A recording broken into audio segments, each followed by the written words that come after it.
Price lord brothers and sisters, கர்த்தர் ஸ்தோத்திரம். இன்றைய நாளின் தேவ வார்த்தையை உங்களோடு பகிர்ந்து கொள்வதற்காக நான் மகிழ்ச்சி அடைகிறேன்.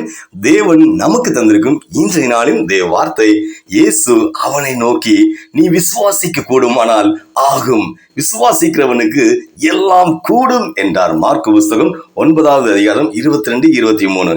அன்பு தேவ பிள்ளையே, ஒரு மனிதன் அசுத்த ஆவியினால் அலைக்கழிக்கப்படுகிற தன் மகனை இயேசுவினிடத்தில் கொண்டு வந்தவனிடத்தில் இயேசு, இது உண்டாகி எவ்வளவு காலமாயிற்று, இந்த பிசாசின் உபத்திரம் வந்து எவ்வளவு காலமாயிற்று என்று கேட்டார்.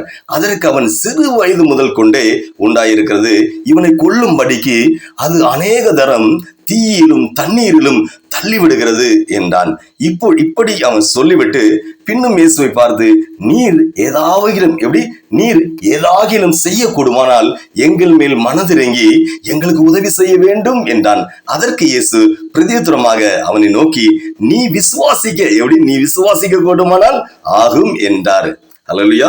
தேவனே, நீர் செய்யக்கூடுமானால் உதவி செய்யும் என்று, நீர் செய்யக்கூடுமானால் உதவி செய்யும் என்று விண்ணப்பத்திற்கு நீ விசுவாசிக்க கூடுமானால் ஆகும் என்ற பதிலே இயேசுவினிடத்திலிருந்து வந்தது. தேவனே, நீர் செய்யக்கூடுமானால் உதவி செய்யும் என்பது உமக்கு திராணி இருந்தால் அல்லது உம்மால் முடிந்தால் உதவி செய்யும் என்பதையே குறிக்கிறது. ஏன் இவ்வாறு அந்த மனிதன் இயேசுவினிடத்தில் சொல்ல வேண்டும்? யோசித்து பாருங்க. கொஞ்ச நேரத்துக்கு முன்பு இயேசுவின் சீசரிடத்துல அந்த மனிதன் சென்றபோது அவர்களால் அந்த பிசாசை அந்த மனுஷங்களால் இயேசப்பா சீடர்களால அந்த பிசாசை துரத்த முடியவில்லை. எனவே அந்த மனிதனுக்கு இப்பொழுது சந்தேகம், இயேசுவின் சீசரால் விடுதலையாக்க முடியவில்லை. அப்படி இருக்கும்போது இயேசுவால் முடியுமா? இயேசுவால் முடியுமா? இந்த கேள்வினால் தான் அவன் இயேசுவினிடத்தில் வந்து, உம்மால் செய்ய கூடுமானால் செய்யுங்க, உங்களால் செய்ய கூடும்னா செய்யுங்க என்று கேட்டுக்கொள்ளுகிறான். அல்லேலூயா. தேவனே, செய்ய முடியுமா முடியாதா என்று இயேசுவினிடத்தில் நாம் கேள்வி கேட்க வேண்டிய அவசியம் இல்லை. நம்மால் விசுவாசிக்க முடியுமா முடியாதா என்று நம்மை நாமே கேள்வி கேட்டு கொள்ள வேண்டும். நம்மை நாமே தான் கேள்வி கேட்டுக்கொள்ள வேண்டும். இன்று உங்கள் வாழ்க்கையில் ஒரு விடுதலையை எதிர்பார்த்து பலரிடம் சென்று ஒன்றும் நடக்காது, இதனால் சோர்ந்து போயிருக்கிறீங்களா? இந்த செய்தி கேட்கிற உங்கள்கிட்ட தான் பேசுறேன். பல பேர்கிட்ட போயிட்டோம் பிரதர், ஒரு விடுதலையை கூட நான் விடுதலை எதிர்பார்த்து பலரிடம் சென்றும் ஒன்று நடக்கல, அப்படி சோர்ந்து போயிருக்கீங்களா? தேவனே, நேரிடையாக இயேசுவிடத்துல வாருங்க, இயேசப்பாட்ட வாங்க, முழு நம்பிக்கையுடன். ஹல்லேலூயா. நீங்க எங்கெல்லாமோ போயிருப்பீங்க, அங்க போயிருப்பேன் இங்க போயிருப்பேன், நீங்க சொல்ல முடியாது. எங்கெல்லாமோ போயிருப்பீங்க, அதை வெளியே சொல்ல மாட்டீங்க. ஹல்லேலூயா. எங்க போயும் ஒரு இடத்துல நடக்குன்னு சொல்லும்போது நீங்க எங்க போனோம்? இயேசுவிடத்துல வரணும். ஹல்லேலூயா. நீங்க இந்த செய்தி கேட்கறீங்களே, உங்களை ஆண்டவர் அற்புதம் செய்வாரு. ஹல்லேலூயா. இயேசுவிடத்தில் வாருங்க தேவனே, முழு நம்பிக்கையுடன் வாருங்க. 100% கொஞ்சம் இல்ல, 100% அவரே நம்பி வாருங்க.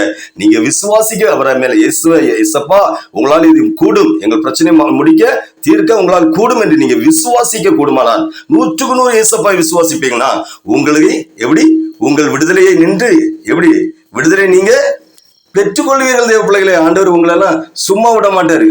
ஆண்டவர் தேடி வந்த ஒருவர் கூட அவர் சும்மா விட்டது கிடையாது. அற்புதம் அடையாளங்களை 100 உங்கள் வாழ்க்கையில அவர் செய்கிறார். தேவ பிள்ளைகளே, தேவப்பிள்ளே, விசுவாச தகப்பன் என்று ஆபிரகாம் அழைப்பதின் முக்கிய காரணம் என்ன தெரியுமா? கர்த்தரை எந்த அளவு நம்ப வேண்டும் என்பதற்கு அவர் நமக்கு முன்மாதிரியாக இருப்பதால் தான். அல்லேலூயா. 75 வயதில் அசரீரியாய் கேட்ட சத்தத்தை மாத்திரம் நம்பி விசுவாசத்தை கீழ்ப்படிந்து முன்னே பின்னே அறியாத முன்னும் தெரியாது பின்னும் தெரியாத ஒரு அறியாத தேசத்துக்கு பிரயாணப்பட்டு சென்றார். அல்லேலூயா. இந்த விசுவாசம் தான் நமக்கும் வேண்டும். இயேசு சர்வ வல்லவர். இயேசு சர்வ வல்லவர் தான்.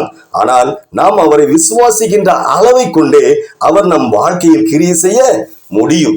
நீங்கள் விசுவாசிக்க கூடுமானால் நிச்சயம் 100% உங்கள் வாழ்க்கையில் எல்லாம் சரியாகிவிடும். எந்த பிரச்சனை, மலை போல உள்ள பிரச்சனைனாலும் பனி போல உருகி அதை சரியாக்குவார். ஹல்லேலூயா. தேவப்பிள்ளை, வேதாகமத்தில் எபிரேயர் 11வது அதிகாரத்தை முழுவதும் நீங்க தியானித்து பார்த்தீங்கன்னா, வாசித்து பார்த்தீங்கன்னா, ஹல்லேலூயா, ஆதி காலத்துல விசுவாச வீரர்கள் எப்படி இருந்தார்கள் என்று அதுல இருக்கிறது. இப்பொழுது நாம் எப்படி இருக்கிறோம்? ஹல்லேலூயா. அந்த வசனத்தை வாசிங்க. எப்படிப்பட்ட விசுவாசமா இருந்தாங்க தெரியுமா? ஆனா நம்ம இப்போ எப்படி இருக்கிறோம் என்று ஒரு நிமிஷம் சிந்தித்து பாருங்களா. ஹல்லேலூயா. இனி நம்ம என்ன செய்ய போறோம்? விசுவாசம். ஆண்டவர் சமுதிரம், ஆண்டவரே உங்களுடைய அந்த விசுவாசத்தை எங்கள்கிட்ட பெருக தாருங்க, ஜெபிப்போமா? ஜெபம். ஹல்லேலூயா. பரிசுத்த தகப்பனே, எங்களை விசுவாசத்தில் வல்லவர்களாய் மாற்ற விரும்பும் எங்கள் அன்பு ஆண்டவரே இயேசப்பா, உமக்கு ஸ்தோத்திரம். ஆண்டவரே, இந்த நேரம் எந்த ஒரு காரியத்தை செய்தாலும் அதில் முழு ஈடுபாடு இல்லாமல், நம்பிக்கை இல்லாமல், அது அப்படி நடந்து விடுமோ, இது இப்படி நடந்து விடுமோ, அப்படி ஆகிவிடுமோ, இப்படி ஆகிவிடுமோ என்று என் ஆண்டவரே, அதுபோல என் குடும்ப வாழ்க்கை கடைசி வரை நிலைத்து நிற்குமா? என் வேலையில் உயர்வு கிடைக்குமா? இந்த வேலை சரியாக செய்து முடித்து விடுவேனா? நான் எல்லோரையும் போல 75-80 வருஷம் உயிரோடு இருப்பேனா? எனக்கு இந்த வியாதியிலிருந்து, என் குடும்பத்தில் உள்ளவர்கள் இந்த வியாதியிலிருந்து விடுதலை கிடைக்குமா?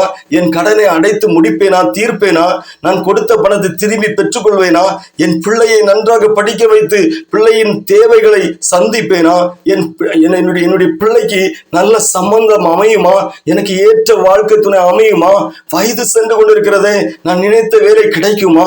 என் பிள்ளையின் வாழ்க்கையில் ஒரு பிரச்சனை, என் பிள்ளையின் வாழ்க்கையில் உள்ள பிரச்சனைகள் எல்லாம் மாறுமா? என் குடும்பத்தில், எனக்கு தனிப்பட்ட வாழ்க்கையிலும் என் குடும்பத்தில் உள்ள ஆசீர்வாத குறைவு மாறுமா? நான் இல்லாமை நிமித்தம் அவமானத்தோடு வேதனையோடு அலைய வேண்டுமா?